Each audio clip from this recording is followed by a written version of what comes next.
Bravely we prove in our striving, trudging together each day. Where there's a will, there's a way.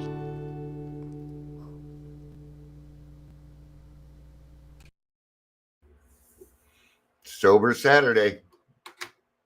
It doesn't even have to be happy to stay sober. Keep coming back. You know, when I first came into AA, it was keep coming back. That's what we said. And we used to have a little line, and it makes it even funnier now, but it's keep coming back, it hurts. No, but really, right? Then it was keep coming back, it works. All right. Then we added more. Keep coming back, it works.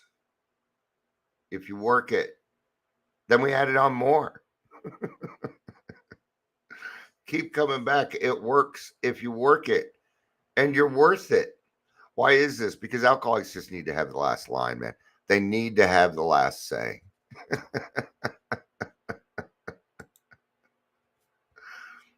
There it is. Morning, Michelle. Morning. Morning. Okay, we've been doing something I can't forget. I got to stay consistent. Right. So we're going to start with some funny dad jokes here. All right. Let's see if we can get some here. All right. They got them kind of mixed up because they want you to look at their ads here too. All right.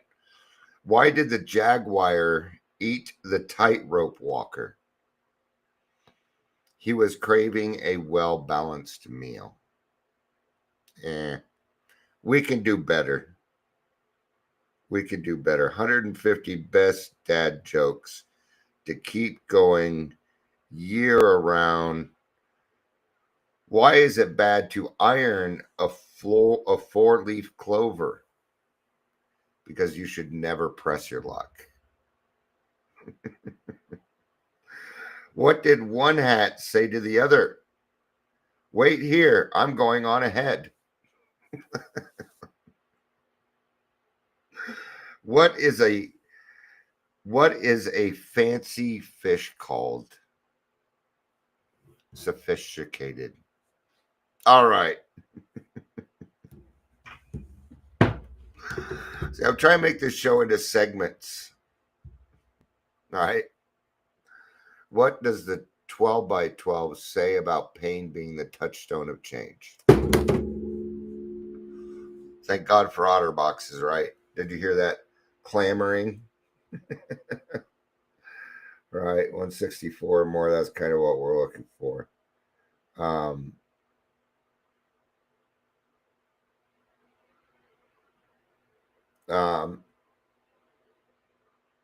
Yeah. I thought I measure humility. I don't think that's what I was looking for.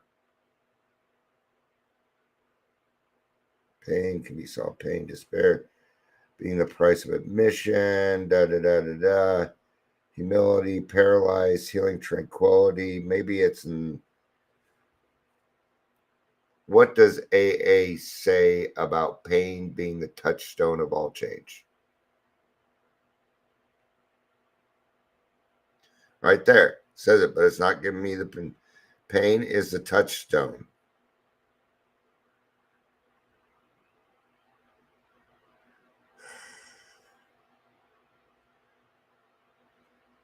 "12 by 12, pain is the touchstone." I apologize. This should have been done.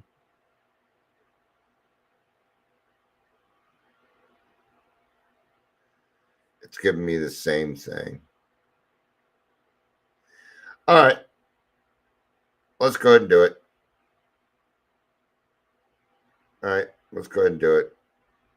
It just kind of upsets me that I don't know where that's at. being a big book thumper. All right. But thankfully, it's Saturday. Nobody's really here. So, welcome to Daily Trudge. My name is Dion. I'll be your host. If you're here, please say hello, whether watching the live or the rewatch. Yeah. Now, I was trying to think of a topic this morning that wasn't step 9. All right. So, I'm like, how about, pain has been coming up a lot. Why don't I do pain as a touchstone? I'm like, nah, I'm not sure I want to do that one. And then I open up a day at a time, and it's exactly what it's about. I'm like, literally, it's exactly. I'm like, okay, God, I'm listening. I'm listening. All right. So it's really bothering me that I don't know where this is at. I can even see it on the page too.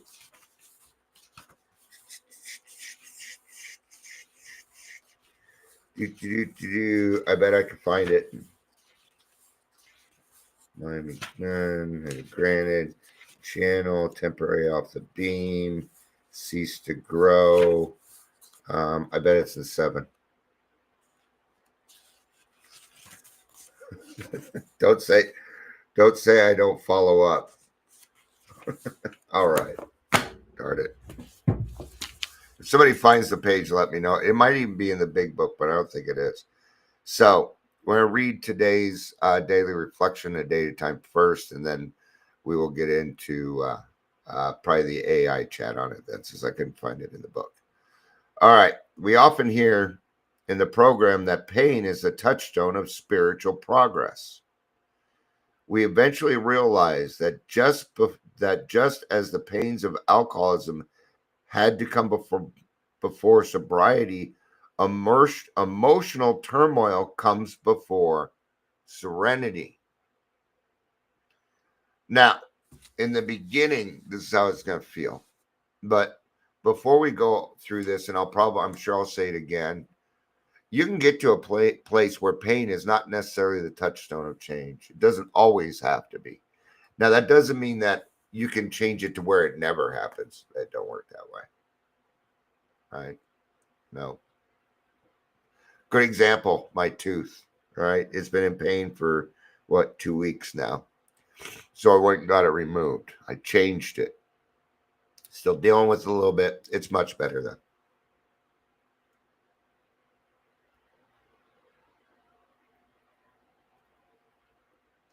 I don't think I took my antibiotic when I got up.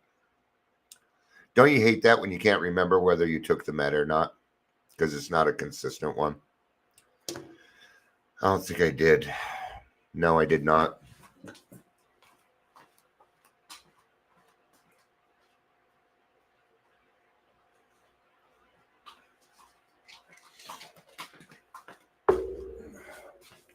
All right. This one's been all over the place today.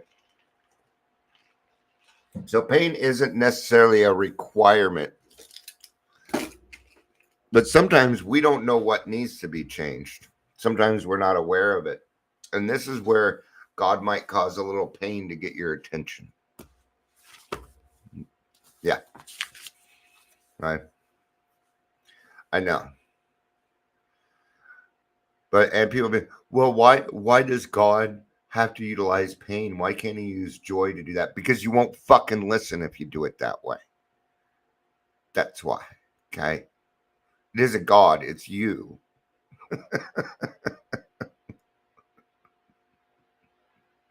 All right.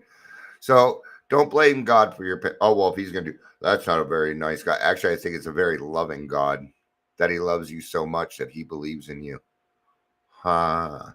All right. We no longer commiserate with all people who suffer.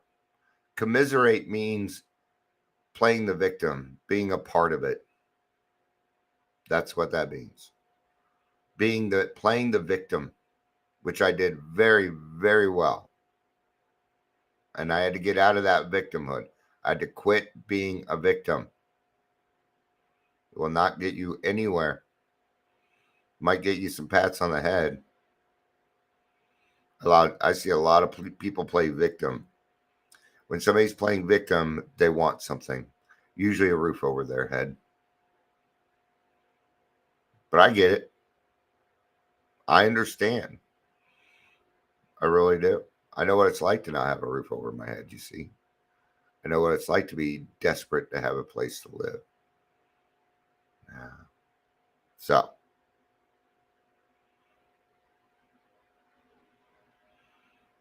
but only with those, okay, we no longer commiserate with all people who suffer, but only with those who suffer in ignorance. Those who do not understand the purpose and ultimate utility of pain. Not sure where they're trying to get to here. Let's try this again. So we're not commiserating, but only with those who suffer in ignorance. Well, I'm not going to hang out with people that suffer in ignorance either. I don't want to live in ignorance. But here's the thing. I'm currently living in ignorance. Because if I don't know, I don't know. So am I living in ignorance? Or am I suffering from other people's ignorance? I'm living in it. Right? Just means we could change this. I'll make it a little bit. I'll make it a little bit nicer for you. You don't know yet. Okay, so let's change this, but only with those who are still naive. There, that's a little bit better, right? We no longer commiserate with all the people who suffer, but with those who are still naive. And what does that mean?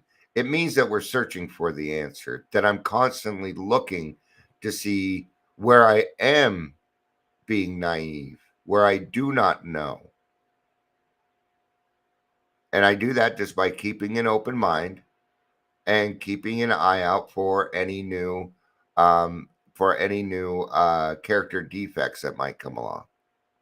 Okay. So I think that's what they're trying to get to. I may be wrong, but that's how I'm going to take it because it works for me. Right. Those who don't understand the purpose and ultimate utility of pain. I don't know if I understand the ultimate utility, but I certainly understand why pain is around better than most people. Nah. And we're not just talking physical pain. We're talking a spiritual malady here. Right? The spiritual torture. Everything needs to start with spirituality. Work on your spirituality first, the rest will fall into place. It's how it works. It might take a little while, but eventually it will come back around. All right. In Proust's words, to goodness and wisdom, we make only promises. Pain, we obey. Do I believe that pain is God's way of trying to get my attention? Yes, I do. I do believe that. He wants my attention. Now, in the beginning, it starts with pain, but he doesn't always utilize pain now to get my attention. Well, okay, let's go through it this morning, right? I'm like, okay, I'm going to do Touchstone of Pain, right? Nah, I'm not sure. I'm not sure I want to do it. And then I open the book, and there it is. God was getting my attention. Where was the pain? I was wrong. I was wrong. I was supposed to do. I should have listened to my intuition first. That's what God was trying to tell me. See? Does that sound really painful? Oh no, I was wrong between me and God. Oh no. I'll give you another one. Wednesday, the 2:00 meeting. My thought process was, God, if nobody shows up anymore, man, I ain't doing this anymore. Okay. And then 4 people show up. Hasn't been anybody there in months. Been me and the crickets, me and the other counselors. Not other counselors. I'm not a counselor. All right. What was the pain? I was wrong. And this time I told other people, so I was wrong in front of other people. Does that sound like something you can't handle? Sure it is. This is why I'm sure it's in the 10th step in the 12 by 12. I am convinced it is in the 10th step. I could still be wrong. Where is it? Oh well. Not oh well. I'm going to find it. Maybe you're right. Not right now. Today I pray, may I understand the value of pain in my life. And don't worry, we're going to dig a little deeper. We're going to get to the AI portion here. So, because I'm just reading and telling you some stuff. I haven't given you the good stuff yet, right? The stuff that you came for. May I understand the value of pain in my life, especially if I'm headed breakneck down a track of self-destruction. May I know that pain is God's way of flagging down the train I'm on before it gets to a bridge washout. May I be thankful that pain forced me to throw the switch in time. Today I'll remember pain saves lives. I'm in pain. Maybe I ought to go that way. Hey, Doc, I'm in pain. Is there something else that we can do here? All right. What about that emotional, mental, spiritual pain that you go through? Yeah. 12 by 12 refers to the concept of the Alcoholics Anonymous book, 12 by 12 Steps, that pain is the touchstone of all spiritual progress. This statement means that the suffering can be a catalyst for growth, as it was for the early members of AA who found the pains of active alcoholism were necessary precursors to achieving sobriety and peace of mind. Right? Now, you are familiar with this. If you have any time in the program, if you are sober, you get this. You went through. You remember the first 30 days? Maybe you're in your first 30 days going through this. Right? This too shall pass. And we call it the gift of desperation. It means we found our bottom. We've had enough. You're very familiar with pain and change. Yes, you are. You silly, silly alcoholic. All right? You changed. Maybe you're sitting in an uncomfortable position. What do? Well, you move, right? There you go. You changed. It's when the pain becomes too much, when the consequences become too much, that you are no longer willing to accept the consequences of your current actions. It might not even be and it wasn't internal pain that brought you here either. It was external pain. It was somebody else's pain. Why? Because you're a pain in the ass, you alcoholic. Hey, you're hard to live with. Even sober, we're hard to live with. Hey, so why? So, and then somebody came to you and begged you to quit drinking. That was external pain. Okay, that was God interfering. That's him waving you down while you're on that bus or bullet train or whatever you're on, and stop and say, no, this is your stop, dude. The rest of it, because from here, this is the last stop. Okay. That is something that I talk to my sponsees about, that I talk to people about. I'm the last house on the block. You got to be pretty fucked up for me to be sponsoring you. I don't say it that way, but it's kind of it and take it as the joke that it's supposed to be. Okay. But you do. Things got to be pretty bad if you call me. Or you need an answer to something. If my phone's jingling, I know somebody needs something. It's just kind of the way my life works. Okay. Not saying that people don't check in on me. And yeah, happened twice this week where I didn't get to this at 11 o'clock and people are like, are you okay? You doing all right? Okay. You're good. All right. Good. See, even that. See, when you wake up in the morning and the first thing you see is text from your friends saying, you doing okay today? Kind of hard to start your day off shitty. Right? It is. So the phrase touchstone implies a baseline or gauge, suggesting that we face and understanding pain is a fundamental part of the path to spiritual development and personal transformation. Okay. Pain is not something we let go and let God. Anger, if your pain is turned into anger, then yes, we're going to let go of the anger. But the pain kind of stays for a little bit so that you can realize that it's okay to go through this. It ain't going to kill you. This is going to create things for you like delayed gratification. Okay. It's going to lead to something big. And it is a type of freedom. Okay. It's the type of freedom that I cannot explain here. I have no words for it. I'm going to have to use the words undescribably wonderful. I don't have the words for it. And if I don't have the words for it, it must be pretty good or really bad. Right?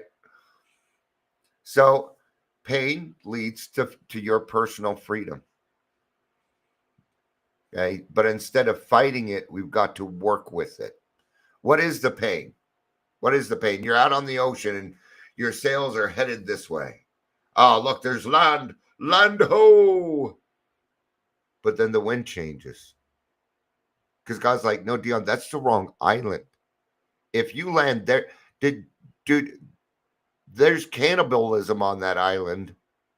You don't want to go there. But in my mind, land ho, we're saved. And then the wind changes on me. So I start fighting the wind. I bring down the sails and I start rowing, right? Oh, and this is pain. This is pain. I've been sitting on this boat for weeks. When really what I need to do was adjust the sails so that I go to the correct island, which was just 10 more minutes to the right. But I was so focused looking forward that I didn't see the other islands. I didn't see that this other island had tall buildings on it and stuff. That was the island I was supposed to go to. That's a great example of utilizing pain to get to where you need to. Right? So, key aspects. It's a trigger for action. It's your indicator that action is needed. And we in the program are an action people. You'll probably figure it out right by now that if you've even started your fourth step, that action is going to be key. Yeah. You got to put action to everything. How often do you hear me say, when God does something right for you, what do? You double down. Thank you, God. Now go double down. Now go help the next person. Right? Just like when I was in sales, somebody would close a sale and they'd want to go take a break. I'm like, no, make 5 more phone calls. Just make 5 more. That's all I ask you. And I'll even let you have an extra 10 minutes on your break. They would invariably get another sale because I knew a trick. Say the best time to close a deal is right after you closed one. It's the best time to do it. You're on fire. You're saying all the right things. You're doing the right things, right? So in this case, what am I doing? Well, I'm causing a little bit of pain for motivation. What is this? It's a delayed gratification. Well, I can't go have that cigarette yet. I'm going to make 5 more phone calls. Before you know it, they closed 2 more deals and me giving them that 10 extra minutes for their break is nothing because I got 2 more deals out of it. That's management. It is encouragement with pain. And it's hard to do sometimes. It's also advocating. It is often when I am talking, it happens all the time. Conversations almost always start out with the pain. Right? Yesterday when I was talking to this guy, this investor guy, right? And it isn't as I'm not going to do the best at explaining it, but all these people are in recovery. This is more like a community investment, if anything. Okay. So, all right. But, even him, we had to start out with, because somebody that worked over there, they didn't tell me the right thing. And I'm like, we're going to start out with the lion. And he's like, no, that wasn't right. I'm going to tell you what we're doing over here. Okay. Now it started out with pain. And what was the pain? The pain was these people are coming into Colorado and it looks like they're doing something nefarious. That was the pain. So I created action. Then it turns out I was wrong, more pain, which accounts for what? Change. And now this guy, yeah, going great. Why? Because he and I went through pain together. He and I are now connected. He may not know that. He's connected to me. He's going to think about me every day for at least the next week. Because, why? Because he and I went through something painful together. And then we found the solution together. Now we're bonded. That doesn't mean I'm his new BFF or anything like that, but now he's going to think of me. I brought up the pain, but I brought up the pain because I have a solution. Saying that's the key. All right. A pathway to spiritual understanding.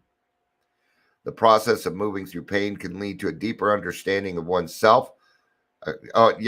You will understand yourself better. And when you understand yourself better, you know what you get? Self-esteem and empathy, which means you can help more people. Right on. Right on, right on, right on. Been a while since I said that, huh? I go through phases. All right. A connection with a higher power and the development of spiritual principles. When was the last time you thanked God for your problems? You don't, do you? Do you thank God for opportunities? You do. Sure, you do. I do. Well, that's what problems are opportunities. It's what they are. So start thanking God for your problems. A problem is not a problem until I make it a problem. Before that is an opportunity to demonstrate God's omnipotence. So thank you, God, for allowing me to be the one to show other people what it is that you're going for. Thank you for that. Pretty big deal to me. All right. I like this next one, the transformation of suffering. Yeah. Your sordid past is gold. Is gold. If you can face your fears, if you can face your pain, and we don't do it alone. You don't have to do that alone anymore, by the way. Right? You have the whole fellowship of Alcoholics Anonymous and God. You don't have to do it alone anymore. Ever. If you're doing it alone, that is purely your choice. I guarantee it. I know plenty of people. Yeah, but I'm yeah. Go to grassroots. We're fucking nuts there. Okay. 90% of us are borderline something. And we have a lot of fun doing it. So all right. What's the old song for Dr. Demento? I grew up on Dr. Demento. There's a song called I'm happy to be living in a split level head. And you probably understand that. Because I'm happy to be living in a split level head. All right. All right. It's funny. I used to get called nerd a lot growing up. And I'm like, no, I'm not a nerd. I'm not a nerd. I'm a geek. What's the difference? Nerds are smart. I'm not a nerd. I'm intelligent enough, but I ain't no genius. Now, I have my expertise. I have my areas that I'm good in, that I excel in. Like creating change. Books can't teach you that stuff, man. All right. So the transformation of suffering, your sordid past can save other people, not just you. Okay. It wasn't your sordid past that saved you anyway. It was someone else's sordid past that saved you. The hope, the hope comes from you sharing your experience, strength, and hope. That's where that comes from. From you saying, yeah, I used to be like that, but I don't do it that way anymore. See, we have a solution, we have a way out. The suffering that one experience can be transmuted under grace into spiritual progress. Right. Michelle says, so what is a geek? A geek is just like a nerd, but geeks don't get good grades. That's about it. That's the difference between a geek and a nerd. A geek means that I like sci-fi stuff and video games and things like that. But that doesn't mean that I can tell you the periodic table of anything. I don't know. Right. So, and trust me, I have dealt with a lot of nerds. I'm a, this is a good plan. We're gonna go finish this here in a second. Right. So I used to do what was called live action role play. Okay. Wrote a book on it. Okay. Created my own system. Well, my friend and I, Brian and I. All right. He's not my friend anymore. I don't know what to call him. My old ex best friend Ray. Sorry. So that's a Joe Cocker song. Give me your ticket for an aeroplane. All right. So I figured something out when we would do this, and I'm not. So what we did is we dressed in fantasy, Dungeons and Dragons type of a thing. You'd create a character. Your character would go on adventures, collect money. You would pay for the inn and your food and everything in game with gold and silver, and And don't worry, I nobody ever had to sleep outside because it was But we played in the mountains, so a lot of people did bring tents and they just slept outside. I did, you know. So what I would do is I was like the dungeon master, okay, which is also my initials, DM, dungeon master. What we call it plot. And what I would do is I would have to create storylines for the people that were paying to play. Okay. Then some people didn't quite have the money yet. If you were just starting, you had to be an NPC the first time you showed up because we always need him. Those are non-player characters. That means I'm going to give you a card and you need to follow it to the best of your ability. There's going to be things you have to do, but it is up to you on what kind of personality this orc has or whatever. So it brings out the imagination a lot. Live action role play is actually very, very therapeutic done the right way. But I found something out. I figured something out. Whenever I would give one of these guys or gals power inside the game, control and power, they abused it. Every single time they abused it. I'm like, why is that? These people are highly intelligent people. They are there. I'll tell you why. Because they had never been a leader in anything ever, ever, ever, ever, ever. What they did is they took how other people treated them and they treated them the same way.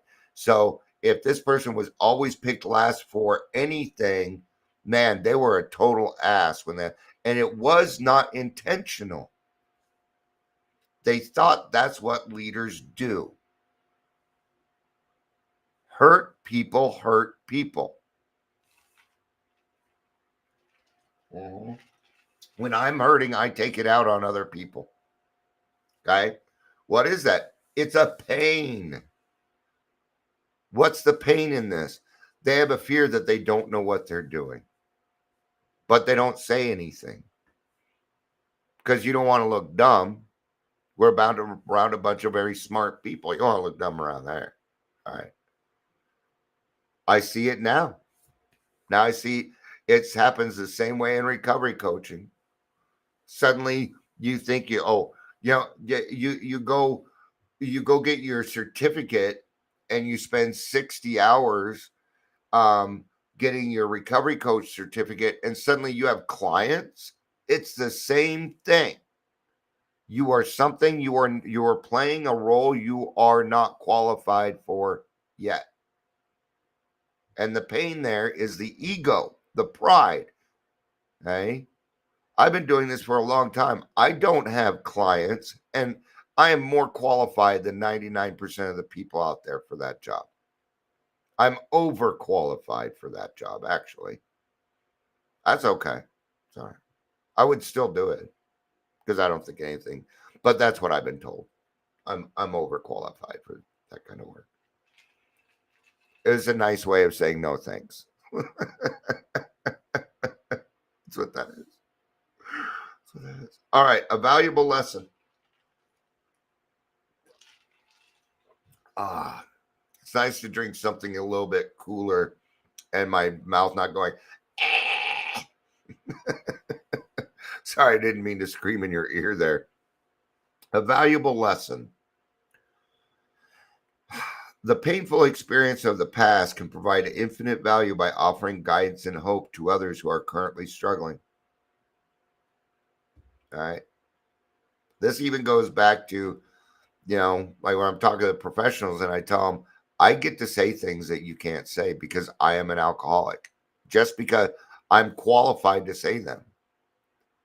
And I'm going to tell you, they never argue with me on that because they understand that for that to happen to them, they would have to go do what I did, and they don't want the consequences of it. So they would rather just believe me, and they're correct in believing me. Not one person has ever given me flack on that. People don't usually give me too much flack anyway. So, morning, Amber. Good to see you. She said, "Sorry, cleaning my house. Just saw your message. No worries. It's Saturday. It's Saturday. All right. So my experience provides value. All right.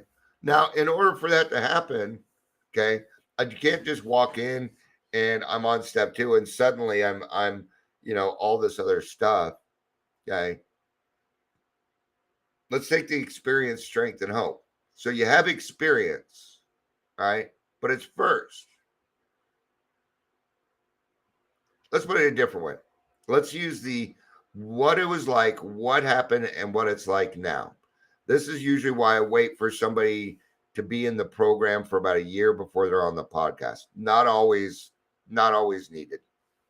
Because what if somebody had 6 months, they had a slip, and now they have 9 months? That kind of equals a year. Yeah, it's close enough. It's close enough for me. And why is that?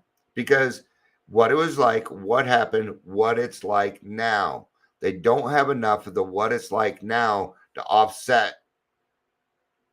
Okay. Now, this can happen in a matter of months, so it can happen pretty darn quick. So, and it isn't so much the people listening as much as the person. When a person doesn't have much of what it's like now, it can make them feel like shit when they're done speaking. Because then they're like, man, I'm not even close to as where as I thought I was. And this could be a little demeaning for them. Or it may be the pain that they need to motivate to do more. Yeah, could work both ways, I guess. All right, not just emotional pain. Now, this is it could be physical if you let it. Right? I'm going to give you a really, really good example. Yesterday, I was really worried about my tooth. I woke up, I'm like, it's still the same, you know, and when I'm like that, I get a little confused. Not only that, but I had another doctor's appointment yesterday too. Now that compounds the confusion.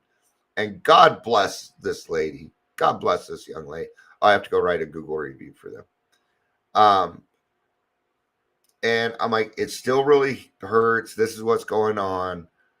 But she confirmed, she's like, okay, you've only been on the antibiotic, because that's what I was thinking. I'm like, I've only been on them 36 hours.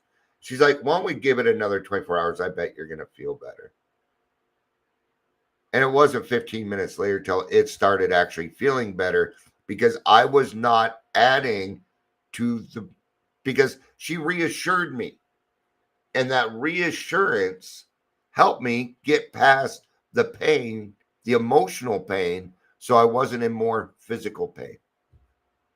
Because the more I say it hurts, you know what happens? It hurts. I'm telling my brain to do that. So this morning it's been, I feel better. I feel better. Okay. And she was right. And I had a better day because this young lady took 5 minutes with me and was very patient. See, even just giving somebody a little bit of reassurance can help them work through that pain. Right. Now, pain isn't always a bad thing. Regret isn't always a bad thing. Okay. I don't walk around with blame and shame.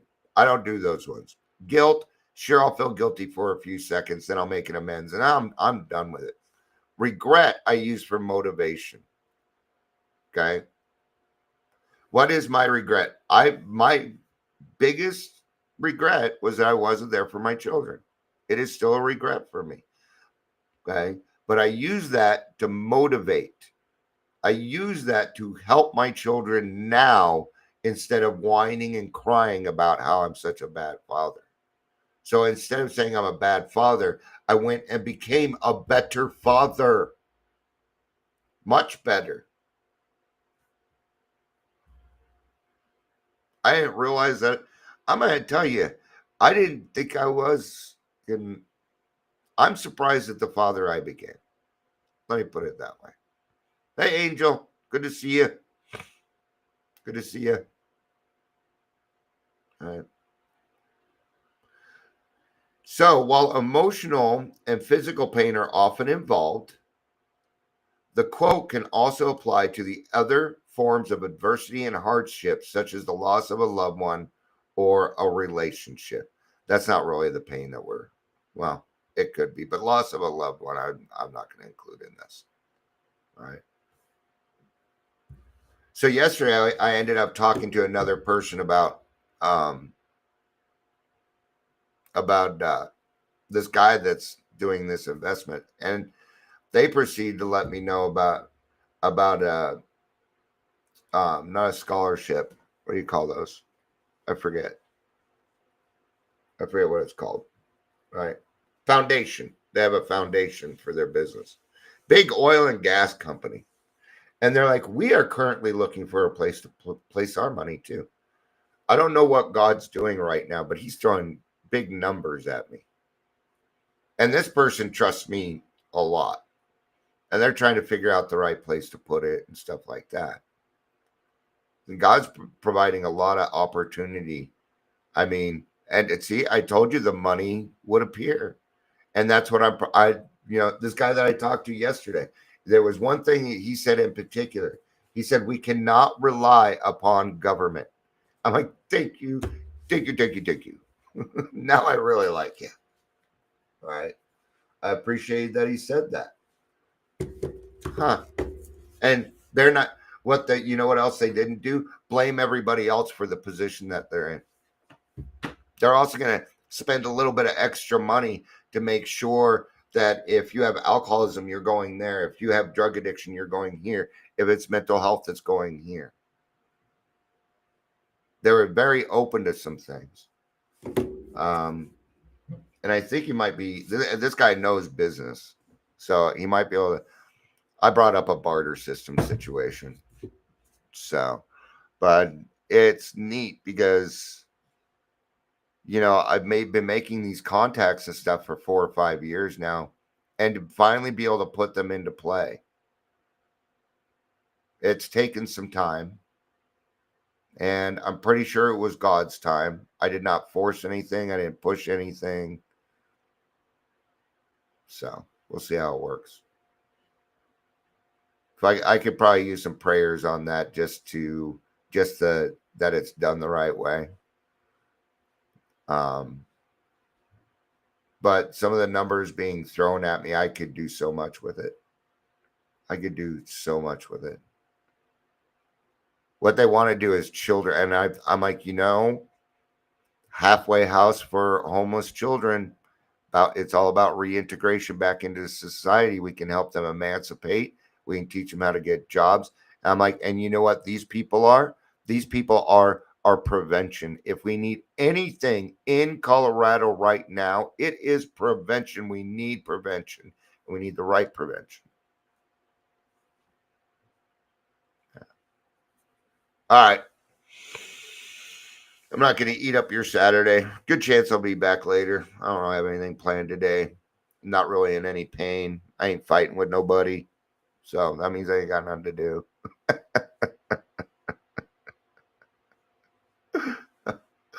No, I got some work to do. So a lot of little stuff. I've been rewriting descriptions and yeah, just a lot of little stuff. I know it doesn't. I had to rewrite the email for the podcast. I rewrote that. Um, and stupid shit like here. I'll kind of show you. Like stuff like this right here. I had to make that up, right, and put those little things next to it. You want to know how I did that? Chat GPT.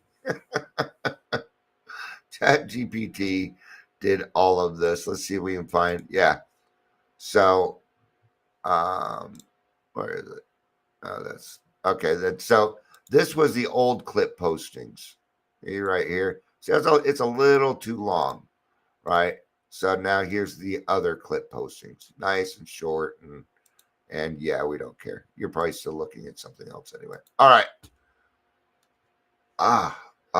My jaw almost cracked. It needs another pop and it should be good. Angel's got a ride along tonight. She's going to go ride around with a popo. Yeah. And you know what she gets to do? She gets to leave. She doesn't have to ride in the back tonight.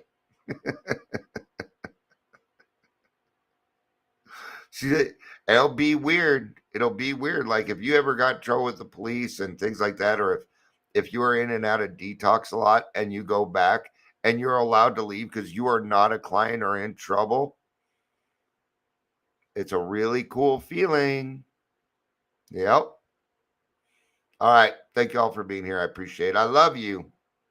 You know I do. Peace out and have a day.